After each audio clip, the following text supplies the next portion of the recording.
This video looks at representing frequency response on log scales. So where are we overall? We've done what is frequency response and how do I compute this efficiently with the formula, and now we're focusing on this third point, which is how do I represent frequency response information in a helpful fashion. So some background. The previous video showed that simple sketches of frequency response, gain and phase are useful, and they do give you an overview of how these values change with frequency.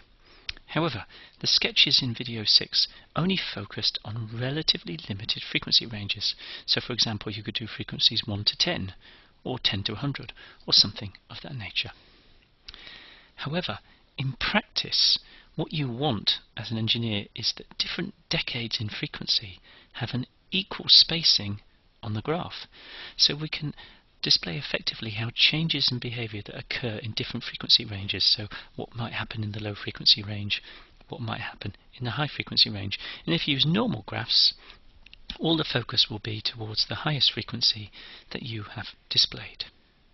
So consequently, what engineers have found is that it's far easier if you use log scales for the frequency, and that's where we get Bode plots from. So what is a Bode plot? It comprises two plots, or a Bode diagram. Both plots have log 10 omega on the horizontal axis. Now you can interpret this as omega on a log axis. It's the same thing as we will demonstrate, but it's easier to write omega on a log axis because this means you can see the actual frequency rather than log 10 of omega, which means interpretation is quicker. What exactly are the plots then? So the vertical axis is given by either 20 log 10 of the modulus of g of j omega, or 20 log 10 of the gain, and the other plot is the argument of g of j omega, usually done in degrees. The gain is denoted decibels, so you may have come across that word before. And what you'll find is that MATLAB will do these two plots for you just using the Bode function, and we will show that in a later video. Now a little note, there's a 20, you'll see that here in the specification of the gain plot. Now that's there for historical reasons, it's not really necessary, but we'll keep it because that's what the books tend to do. And so you want to be consistent with common practice. So here's an example of a Bode plot for a first order system. Now in particular we want to look at the frequency range here. You'll see what we've got is we've got 10 to the minus 1, 10 to the 0, 10 to the 1, 10 to the 2. So remember what we said, that the horizontal axis shows you the actual frequency. So what's 10 to the minus 1? That's actually 0.1. What's 10 to the 0? That's actually 1. What's 10 to the 1? That's 10. What's 10 squared? That's 100. And so you'll see that we've got equal spacing for different decades. The same spacing as the frequency goes from 0.1 to 1, the same spacing as we go from 1 to 10, and the same spacing as we go from 10 to 100. Now, if you remember, we said that the horizontal axis was actually defined as log 10 of omega. So just for completeness, let's ask ourselves, what's log 10 of 0.1? Well, it's minus 1. What's log 10 of 1? It's 0. What's log 10 of 10? It's 1. What's log 10 of 100? It's 2. And what you'll see is that those numbers correspond to this power down here on the scale. And that's why you can either view it as omega on a log scale or log 10 of omega. You actually have the same information. Now for those who may want to know, what are all these vertical lines here? Well, because this is omega on a log scale, you need to know where do the other frequencies go. So this frequency, I need red, so frequency of 2 will be here, frequency of 3 will be here, frequency of 4 here, 5, 6, 7, 8, and I can't fit in the 9 and the 10. And then if we go on up, this line will be frequency of 20, this line will be frequency of 30, this line will be frequency of 40, and so on. So the nice thing about this is you can see exactly where the different frequencies occur which helps you when you want to interpret the plots. You want to say, where's a frequency, should we say, of 0.6? And you can very quickly see, here it is. This line here corresponds to a frequency of 0.6.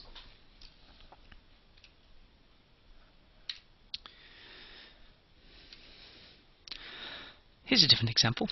You'll remember from the previous video we showed a plot of gain and phase for a system with a resonance, and in that particular example this resonance peak was all cramped into a tiny bit of the graph. And you'll see here, by using log axes, we can now see a lot more detail. Things are far more spread out. So we've got a whole decade here to look at this resonant peak. We've got another decade to look at the low frequency behaviour, and another decade here to look at the high frequency behaviour. So everything's a lot more spread out. It's easier to see what's going on in different frequency ranges. So, interim conclusions. It's straightforward to sketch Bode diagrams using MATLAB, and hence to get an overview of how gain and phase change over a large range of frequencies. The use of log axes enables us to focus on several different decades in the same plot, and this is helpful.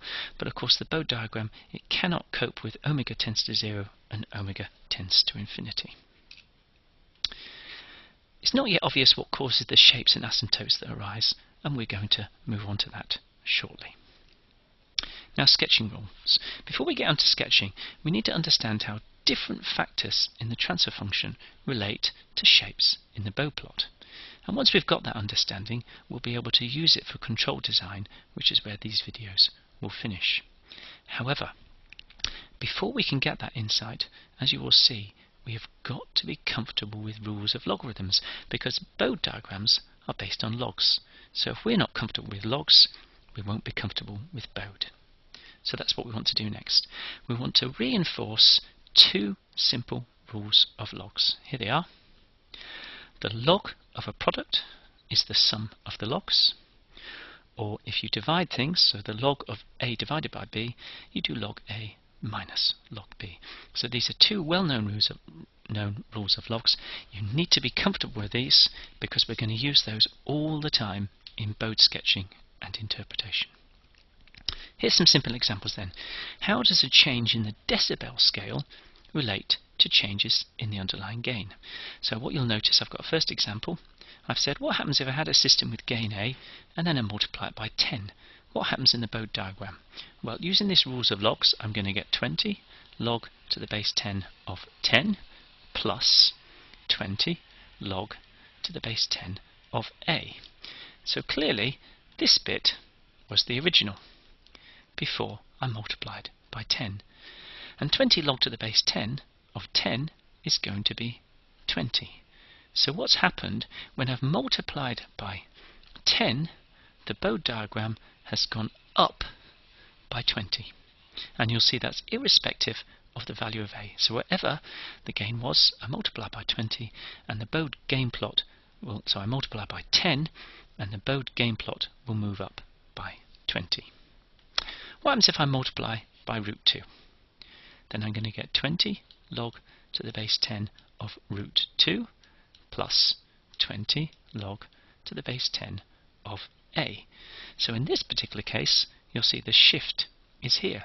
It's 20 log to the base 10 of root 2, which you'll find is approximately 3, if you stick that into your calculator. What happens if I divide by root 2? Then what you're going to get is minus 20 log to the base 10 of root 2 plus 20 log to the base 10 of A. So in this particular case, you have got a shift of approximately minus 3. So you divide by root 2, and the gain plot will move down by minus 3. And finally, this one at the bottom, what happens if I divide by 10? So you'll see you get minus 20 log to the base 10 of 10 plus 20 log to the base 10 of A. So in other words, you'll get a minus 20. So if you divide by 10, you'll shift the gain plot down by minus 20. So here's the summary. A change of 20 decibels in the gain plot is equivalent to a change in gain of a factor of 10. So 20 decibels up means multiply by 10, 20 decibels down means divide by 10. Similarly, a changing gain of 3 decibels is equivalent to a changing gain of a factor of root 2, and that's approximate, not exact, but close enough. Now similarly, you can find that things like a change of 6 decibels is equivalent to a changing gain of a factor of 2, again approximately. Other useful logarithms. Now it's useful to know the logarithms of a few key integers because it allows you to sketch quickly or look at a plot and just see by inspection what's going on. So first of all, log 10 of 1 equals 0. That's the easiest one. Log 10 of 2 is about 0.3. Log 10 of 3 is about 0.5848, or you might even say 0.5. It's close enough often for sketching. Now if you turn that into decibels, you'll see that this is approximately 6 decibels, and log 10 of 3 is nearly 10 decibels. So you could say 10 decibels is pretty close to a factor of 3. There's a few more. Log 10 of 4, 0.6, or about 12 decibels. Log 10 of 5 is about 0.7, or 14 decibels. And log 10 of 6, about 0.78. And I should emphasize, you'll see that in all of these I'm using approximate because we're interested in doing sketching, and nobody can sketch to several decimal places, so there's no point putting all the decimal places in. Log 10 of 8 is about 0.9 or 18 decibels. Now other ones you might need to know fairly clearly. Log 10 of 10 is 1, log 10 of 100 is 2, log 10 of 10 to the n is n, or log 10 of 0.1 is minus 1, log 10 of 0.01 is minus 2, and so on. So these are the sorts of values that you should be familiar with, because if you are, you'll find sketching easy and you will have therefore much better insight in how a system is behaving. So some conclusions. This video has defined Bode diagrams. It's told you how they're given. So you've got log 10 of omega against 20 log 10 of the gain, or against the phase. We've illustrated the use of MATLAB for forming Bode diagrams, and that was more in the previous video, but we simply just write Bode G and it will do it. And we've reminded students of some core properties of logarithms which will be needed for sketching Bode diagrams. Now, here's a warning. Exact plotting of Bode diagrams is numerically intensive, and we're not going to do it on paper and pen because that's pointless.